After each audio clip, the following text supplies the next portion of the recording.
I'm Jasper Cool. I'm 15 years old.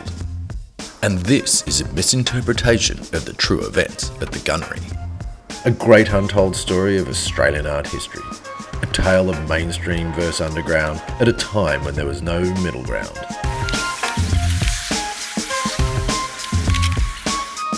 A tale of powerful forces sponsoring the vision of an ambitious art organisation versus a group of equally ambitious anti-establishment artists. A stunning building, prime inner city waterfront. It would become the centre of a battle of wills, of ideals, opposing ideologies and conflicting aesthetics.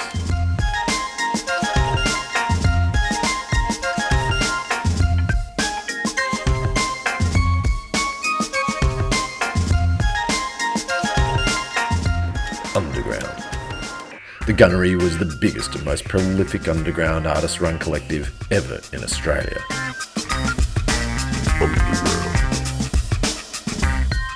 A place where people lived, worked, devoted themselves to uncurated, discombobulated creative freedom. Prolific. A scale of productivity, output, creating, painting, performing, happening, shooting that was unparalleled. Infamy, success, invitations, dancing, drugs, sex, and yes, lots of rock and roll, alcohol, pills and potions. Zenith. 40 practicing painters, poets, performers, musicians, photographers and filmmakers, living, practicing, making. A movement. 1,000 paintings, photos, shows, albums and videos. A multimedia melange. Where? Mostly lost to the pre-internet, inter-decade, interstitial blind spot of academia and art historians. Underground, above ground. An unwritten manifesto of rejectionism. Reject everything.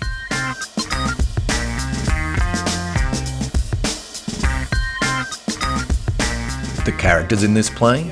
Helen, Ian, Jono, Marion and their baby. Lou, Ellen, Jenny, Jen, Rachel, Holly, Peter, Paul, Wendy, Tex, Amber and their baby. Leah, Simon, Simone, Made and their baby. Madge, Bess, Malcolm, Zotes, Fiona. And yes, you were there too. The bands in this show down. Thug, Lubricated Goat, The Beast Suburban, Butcher Shop, Peter, Paul and Helen, Kim Salmon and the Surrealists, Crow, Box the Jesuit, Butchered Babies, Smackered Jellyfish, and Scraping Fetus off the Wheels. And yes is the answer. Some of them did become infamous, famous, make money, become collectible, delectable, and dead. Fame visits the visitors. Hutchins, Cave, Kylie, Whiteley. But where did this story begin and end? Empty buildings everywhere. Squatted in 1985 at the height of Reaganism, Thatcherism, unfettered greed and a nation still wrenching itself out of its 70s slumber. Street kids out, communists out, artists in. A former Navy training base, Gunnery Instruction Centre. Yes, ready-made for an artist colony, ready-made for artists. A cinema, darkrooms, shooting range turned theatre, ammunition rooms with walls 3 feet thick, white noise, grunge, rock rehearsal in there, thanks. And the spiritual heart of the building, the dome. Wah, wah, wah. Whisper one side, hear it the other. Crowds in their thousands stumble down the hill from the Cross, Darlow, the CBD, into the Loo.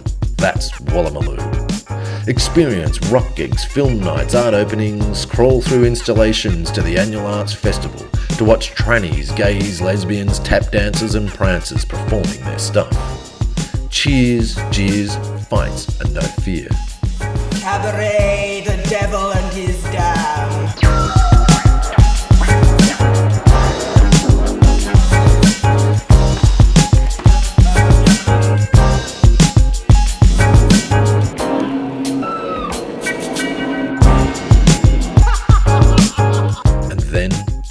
came crashing down. Holding on to this stunning castle by the sea was always going to be tough.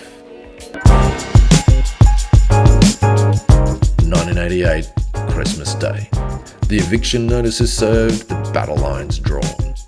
A privatisation happy neoliberal state government put the building up for sale. Get out your checkbook, boys. Apartments, shopping centre, 5-star dining can be yours. Get out your checkbook, boys. But the wily squatters soon worked out it wasn't theirs to sell. Checkmate. Not quite. Digging, diving, conniving. They then discover, burnt into legislation, it had to be an art centre. A win, but not for long.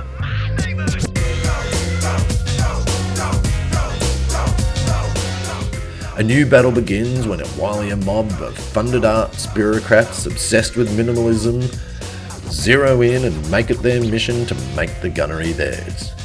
Now it's a battle of mainstream versus underground, minimalism versus messianism, opposing ideals, clashing ideologies, artists versus government. Then the punks petitioning harvest the biggest names in art. Coburn, Blackman, Kingston, Giddos, Sharpe, back the battlers, but to no avail. Premier, Minister, Secretary, Departmental Director, back the bureaucrats. We all know how this story is going to end.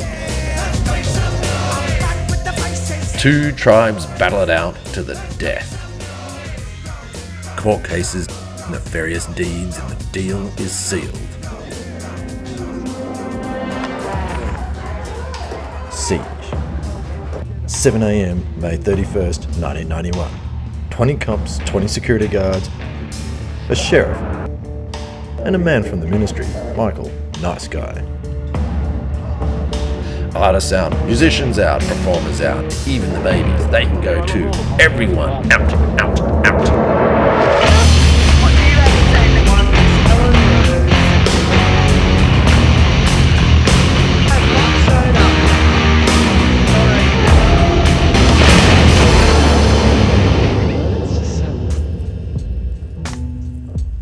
The victor takes possession and in less than a year throw the doors open to the Gunnery Art Centre.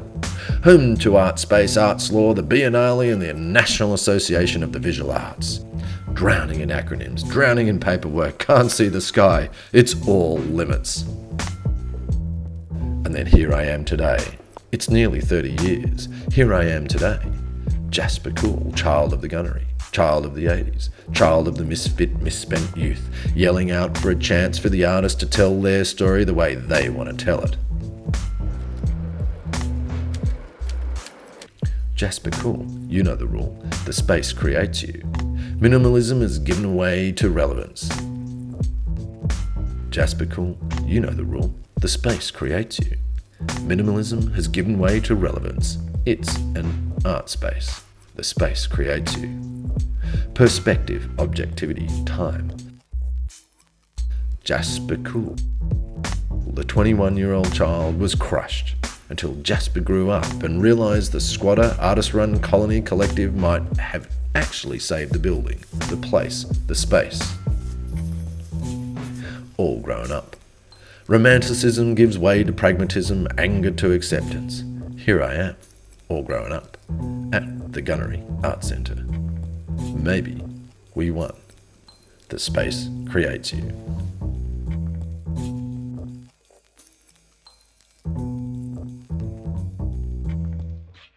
Marcus, what I'll do is ask questions a couple of times. What actually makes the place work, Marcus? Love. This building we love.